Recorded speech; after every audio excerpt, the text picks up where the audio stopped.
प्रमोद और आपका इस चैनल पे स्वागत करता हूँ। तो आज हम सीखने वाले हैं कि हम फोल्डर स्ट्रक्चर कैसे बना सकते हैं न्यूक के अंदर। तो जैसे आप एक एग्जांपल देखेंगे कि हमारा ये फोल्डर स्ट्रक्चर है। तो जैसे आप अभी घर से काम कर रहे हैं या आप फ्रीलांस करते हैं या वर्क फ्रॉम होम चल रहा है आपका, तो आपके लिए बहुत कंपलसरी हो जाता है कि एक फोल्डर स्ट्रक्चर को फॉलो करें आप, जिससे आपका काम आपका एक जगह पे रहे।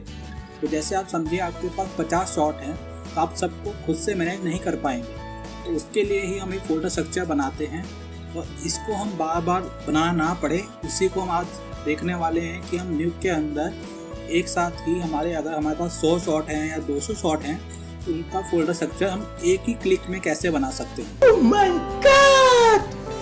Wow! तो ये वीडियो बहुत इंटरेस्टिंग है, तो पूरा देखें, ढंग से समझें स्टेप बाय स्टेप क्या है हमारे पास। तो जैसे आप देखेंगे मैं इस फोल्डर स्ट्रक्चर को फॉलो करता हूँ, तो इसके अंदर 3D आ जाता है। जैसे आपके पास एलिमेंट है, उसका स्क्रिप्ट आ जाती है, रेंडर आ जाते हैं। ये नेक्स्ट में आपका आता है एनोटेशन। एनोटेशन हमारा क्या हुआ, जैसे हमारा रोटो का एनोटेशन है, प्रेप का एनोटेशन है, तो हम फोल्डर्स के हिसाब से, मतलब शॉर्ट के हिसाब से कि हमारा रील 1 का शॉर्ट नंबर 1 है तो वो इसके अंदर रहेगा। कॉम्प में आपका कॉम्प का स्क्रिप्ट और रेंडर दोनों आएंगे, तो आप देख सकते हैं इसके अंदर 2 फोल्डर हैं। उसके बाद डाटा, हमारा न्यूक से कुछ डाटा निकलता है, जैसे हम कुछ किसी को कैमरा एक्सपोर्ट करते हैं 3D के लिए, या हम मोका से आप लेते हैं कुछ, ठीक, तो वो आप यहाँ पे रखते हैं। उसके बाद आप मोशन ग्राफिक का आपके पास जो भी आउटपुट आता है वो आप यहाँ रखते हैं। उसके बाद आपने प्रेप किया, पेंट किया, कुछ भी किया, तो उसका रेंडर और स्क्रिप्ट आप यहाँ रखेंगे। उसके बाद रोटो में हम जेपीईजी, मैट और स्क्रिप्ट तीनों चीज़ों का फोल्डर हमारा ये बनता है। अभी मैं एक सिंगल शॉट को बनाने जाऊँ तो मुझे इन्हीं फोल्डर को बनाने में मुझे कम से कम 15 मिनट जाएगा, लेकिन मैं चाहता हूँ कि मेरे पास 200 शॉट्स हैं, तो मैं एक ही क्लिक में ये सारा फोल्डर स्ट्रक्चर बन के आ जाए मेरे पास। तो वो कैसे होगा, तो वही हमारा आज का टॉपिक है कि उस चीज़ को कैसे करते हैं। तो जैसे आप देखेंगे हमारे पास स्कैन में रील 1 है। रील 1 के अंदर 1 2 3 4 5 शॉट है। उसके अंदर उनका साइज लिखा हुआ है और शॉट मैंने एक ही सेम शॉट ही यूज़ किया हुआ है हर फुटेज में, बस नेमिंग अलग है। रील 1 का शॉट नंबर 2 है, तो वैसे ही ये रील 1 का शॉट नंबर 5 है, ठीक। तो अभी हमारा काम कहाँ स्टार्ट होता है, तो इसके लिए हम न्यूक यूज़ करने वाले हैं। इसमें हम न्यूक स्टूडियो का यूज़ करने वाले हैं, ठीक। तो ये हमारा बेसिक इंटरफेस है न्यूक का। जब स्टार्ट होगा आपका, तो आपको करना क्या है, यहाँ पे स्टार्ट न्यू प्रोजेक्ट कर देना है, ठीक। उसके बाद जाके आपको करना क्या है, यहाँ से इन सबको उठाएंगे और इसमें ड्रैग कर देंगे, ठीक। तो इसने सब रीड कर लिया है यहाँ पे।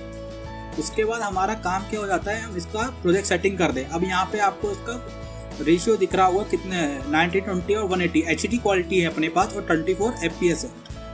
तो इसको करने के लिए क्या करना है, आपको प्रोजेक्ट में जाना है, एडिट सेटिंग में जाना है, सीक्वेंस में जाना है। तो यहाँ पे आप देखेंगे 4K होकर रखा है, तो हमें 4K नहीं करना है, तो हम HD में रखेंगे और 24 FPS है हमारे लिए सही। इतना सेटिंग आपको करना है। अब यहाँ पे आप पहले में क्लिक कीजिए और Ctrl A कर दीजिए, तो ऑल सेलेक्ट हो जाएगा ये, ठीक। इसको ड्रैग कर दीजिए यहाँ पे टाइमलाइन पे अपनी, और ऑडियो हटा दीजिए, आप डिलीट कर दीजिए ऑडियो को। तो देखेंगे आप हमारे पास 5 शॉट हैं, तो 5 की कॉम यहाँ पे पड़ी है आपके पास, ठीक है। तो ये 5 शॉट हमारे पास आ गए। तो इसके बाद हमें करना क्या है, इन सबको सिलेक्ट कीजिए, राइट क्लिक कीजिए, एक्सपोर्ट पे चले जाइए। तो अभी हमारा सारा काम यहीं पे है, ठीक। तो मैं आपको बिल्कुल स्टार्टिंग से समझाने वाला हूँ कि आपको कैसे करना है। तो सबसे पहले आपको करना क्या है, यहाँ पे आपको प्लस दिख रहा होगा, प्लस पे क्लिक करना है। अभी जैसे हमारा प्रोजेक्ट का जो भी नाम हो, आप प्रोजेक्ट का नाम दे दीजिए यहाँ पे। तो मैं यहाँ पे अभी प्रमोद VFX लिख रहा हूँ कि मुझे याद रहे कि मुझे इसमें ही मानना है, ठीक।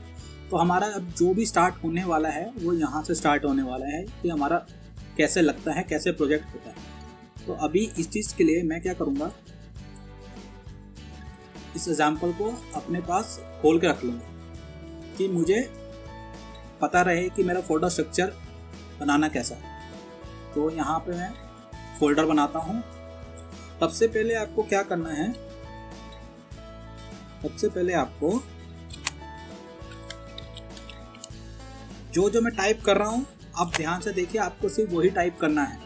आपको यहाँ पे पहले से भी कुछ स्क्रिप्ट बन के मिलेंगे, लेकिन नहीं, हमें अपने हिसाब से बनानी है, तो हमने न्यू क्रिएट किया है यहाँ पे। अभी ये इसका मतलब क्या है, इसका मतलब ये है आपके फोल्डर का जो भी नाम है ये ऑटोमेटिक क्रिएट करेगा। अभी जैसे फोल्डर से मतलब क्या है, मेरा फोल्डर से मतलब है ये, जैसे आपके फोल्डर का नाम है रील 1 शॉर्ट 1, ठीक, उसके बाद रील 1 शॉर्ट 2, तो ऑटोमेटिक ही क्रिएट करेगा खुद से, आपको बार बार डालने की ज़रूरत नहीं। तो पहला काम हमारा यहाँ पे था, ठीक। अभी आप देखेंगे ये हमारा क्रिएट हो गया, समझिए। अभी इसके बाद हमारा क्या आता है इन फोल्डर के अंदर, तो इसके लिए क्या करना पड़ेगा, इस फोल्डर को क्लिक करना है और इसके बाद आप देखेंगे ये लिंक हो गया इधर, ठीक, इस फोल्डर के अंदर ये फोल्डर है, ठीक।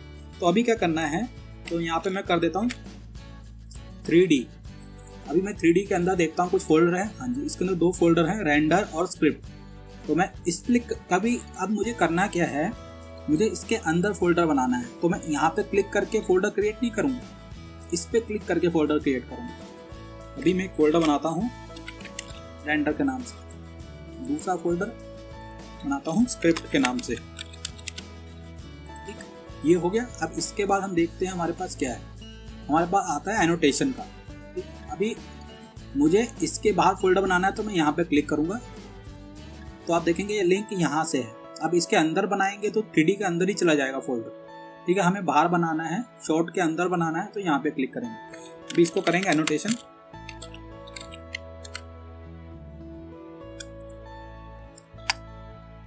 ठीक।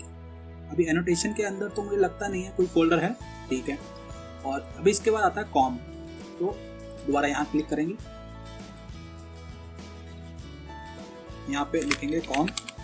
अभी कॉम के अंदर 2 फोल्डर हैं, तो कॉम में क्लिक करके यहाँ मैंने लिखा रेंडर, फिर दोबारा क्लिक किया, फिर एक फोल्डर बनाया, यहाँ लिखा स्क्रिप्ट। तो मेरा आप समझिए 3D के अंदर 2 फोल्डर हैं, एनोटेशन के अंदर कोई फोल्डर नहीं है, कॉम के अंदर 2 फोल्डर हैं, तो ऐसा हमारा बन रहा है। अभी डाटा, ठीक है। अभी तो मैं इसके बाद यहाँ पे नहीं, सॉरी, यहाँ पे क्लिक करके बनाऊंगा, तो ये आ गया हमारा डाटा। आप समझिए, अगर मैं ये इस पे क्लिक कर रहा हूँ तो मतलब इसके अंदर फोल्डर बनेगा, मैं इसमें क्लिक करूंगा तो इस फोल्डर के अंदर फोल्डर बन जाएगा। तो इसके अंदर भी 2 फोल्डर हैं, फॉर न्यूक, फ्रॉम न्यूक, ठीक।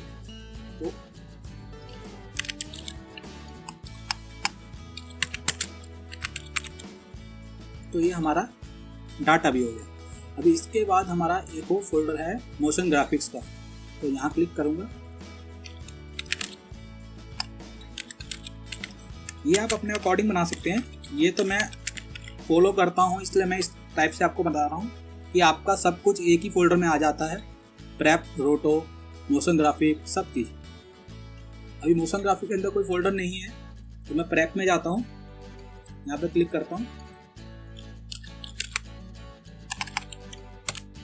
प्रेप के बाद इसके अंदर रेंडर, फिर स्क्रिप्ट,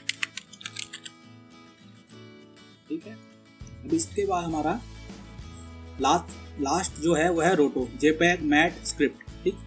तो मैं यहाँ पे क्लिक करता हूँ, रोटो क्लिक किया। अब इसके अंदर हमारा पहला फोल्डर क्या है, जेपैग का है,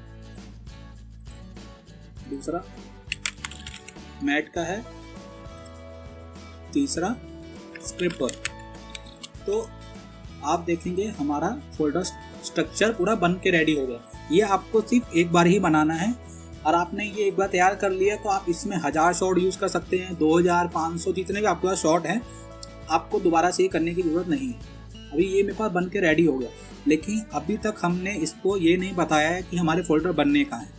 तो आप देखेंगे एक्सपोर्ट टू यहाँ पे है, इस पे जाइए, जहाँ पे भी आपको ये, जैसे मैं यहाँ पे एक फोल्डर बना देता हूँ वर्क का, मैं चाहता हूँ जो भी बनेगा वर्क के अंदर बने, तो यहाँ पे आप देखेंगे वर्क का फोल्डर आ चुका है, ठीक।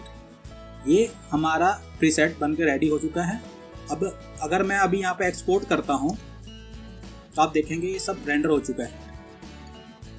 ठीक है, तो अभी जाके एक बार चेक करते हैं कि सच में ऐसा कुछ हुआ है कि नहीं हुआ। तो हमारे पास एग्जाम्पल ये है, अभी आपने देखा होगा कि मैंने वर्क का फोल्डर बनाया था, वो ये रहा। अभी इसके अंदर जाते हैं तो आप देखेंगे रील 1 2 3 4 5 आ चुका है। रील 1 के अंदर जाते हैं तो देखिए 3D का बन चुका है, उसके अंदर रेंडर बन चुका है।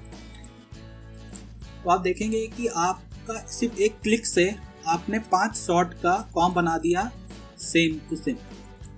तो ये बहुत ही ऑसम ट्रिक है। और इसके बाद अभी ये मेरा पार्ट 1 है। पार्ट 2 में मैं ये लेके आने वाला हूँ कि आपने अभी फोल्डर स्ट्रक्चर बनाया है, पार्ट 2 में हम न्यूक की कॉम को बनाना सीखेंगे। न्यूक की कॉम में कैसे होगा कि आपका प्रोजेक्ट सेटिंग से लेके आपका कलर स्पेस से लेके राइट नोड खुद से ऑटोमेटिक लग के आ जाएगा, आपको कुछ भी नहीं करना पड़ेगा। वो सिर्फ एक शॉट में नहीं, हर शॉट में होगा। तो वो हम पार्ट 2 में देखेंगे। पार्ट 1 में हम यही सीख रहे हैं कि हम फोल्डर स्ट्रक्चर कैसे बना सकते हैं। ये आपका बहुत हेल्प करेगा अगर आप घर से काम कर रहे हैं, तो आप इसको ज़रूर ट्राई करें घर पे। और इसी तरह की वीडियो को देखने के लिए चैनल को लाइक, सब्सक्राइब और शेयर ज़रूर करें प्लीज़। इससे हमें थोड़ा मोटिवेशन मिलता है कि हम आपके लिए वीडियो बना पाएँ। और मैं आपको अपने इंस्टाग्राम और फेसबुक पेज का सोशल मीडिया का हैंडल आपको डिस्क्रिप्शन में दे दूंगा, आप वहाँ पे जाके भी चेकआउट कर सकते हैं। और आपको कोई भी क्वेरी वगैरह होती है तो आप डायरेक्ट मुझसे पूछ सकते हैं वहाँ पे आके। ठीक है, तो अगली वीडियो में मिलते हैं। खत्म, bye bye, tata, goodbye, गया।